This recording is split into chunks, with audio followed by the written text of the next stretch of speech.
নমস্কার, শুভ দুপুর।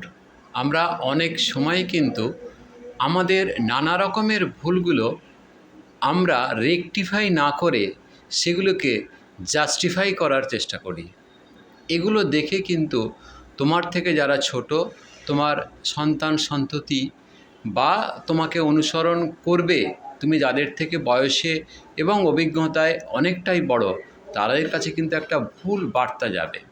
এই যেমন ধরো, তোমার পড়াশোনার যোগ্যতা খুব কম, তোমার থেকে অনেক যোগ্যতা সম্পন্ন পড়াশোনার দিক থেকে এবং তার বলার ক্ষমতা সমস্ত দিক থেকেই কিন্তু তোমার থেকে অনেক বেশি, কিন্তু তুমি কোনো একটা বিশেষ জায়গায় যেখানে পুঁথিগত শিক্ষা বা পুঁথিগত বিদ্যা এবং বলার ক্ষমতা বা প্রয়োগের ক্ষমতা দুটোই বেশি থাকা সত্ত্বেও অন্য একজন ভদ্রলোককে তুমি ডোমিনেট করার চেষ্টা করছো কিছু ভুল বুঝিয়ে, গায়ের জোরে, গলার জোরে। এটা কিন্তু কখনোই ঠিক না।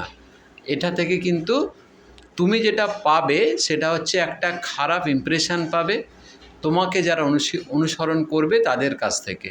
আবার ধরো আরও একটা জিনিস, মদ্যপান। এখন মদ্যপান বা যে কোনো ধরনের অ্যাডিকশান মানে আসক্তি, সেটা কিন্তু খুব খারাপ জিনিস। অথচ তুমি এখন প্রাপ্তবয়স্ক হয়েছো, তুমি নিজেই কিন্তু লুকিয়ে চুরিয়ে কোনো পাবলিক প্লেসে কিন্তু যেটা পান করার বা খাওয়ার আইনত অধিকার নেই, আইনযোগ্য অপরাধ, মানে আইনের চোখে যেটা অপরাধ, সেই ধরনের কাজ তুমি করো। কিন্তু তুমি কোনো জায়গায় তুমি সেটাকেই জাস্টিফাই করার চেষ্টা করো যে না, মদ্যপান এমন কোনো খারাপ কিছু নয়।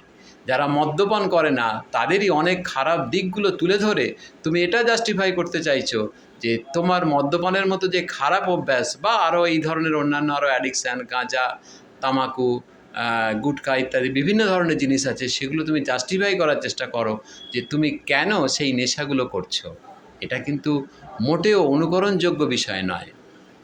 ভাই, আমি বলি কি, যদি সেটাই হয়, যারা জাস্টিফাই করো আর কি, তাদের উদ্দেশ্যে বলছি যে যদি সেটাই তোমরা যে বাইরের লোকের কাছে জাস্টিফাই করার চেষ্টা করছো যে এই জিনিসগুলো যে করছো সেগুলো ভালো, যদি তাই হয় তাহলে তোমার বাড়ির ছোট ছোট যে সমস্ত ছেলে মেয়ে আছে, সন্তান সন্ততি যারা আছে, তাদের জন্য কিনে নিয়ে যাও না, ঘরে তাদেরকে খাওয়াতে অভ্যাস করো না।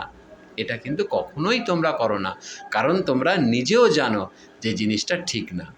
কাজেই ভালো জিনিসকে অ্যাপ্রিসিয়েট করো ভাই। পার্সোনালি তোমার কোনো মানুষকে খারাপ লাগতেই পারে, এটার মধ্যে কোনো অসুবিধা নেই, কিন্তু তোমার যে খারাপ অভ্যাসটা, যে সৎ, ভদ্র এবং প্রতিবাদী মানুষ তোমার মতো খারাপ মানুষেরও খারাপ অভ্যাসটা যাতে করে তুমি ছেড়ে দাও, সেটার জন্যে ওপেন যে প্রতিবাদ করছে, তার প্রতিবাদকে খাটো করার জন্যে, তুমি নিজেকে জাস্টিফাই করার জন্যে, তোমার নিজের যে খারাপ অভ্যাস সেটাকে জাস্টিফাই করার জন্যে ওই ভদ্রলোকগুলোকে খারাপ বলার আগে দুবার ভেবো। প্রত্যেকে ভালো থেকো, সুস্থ থেকো আর সুন্দর থেকো। শুভ দুপুর।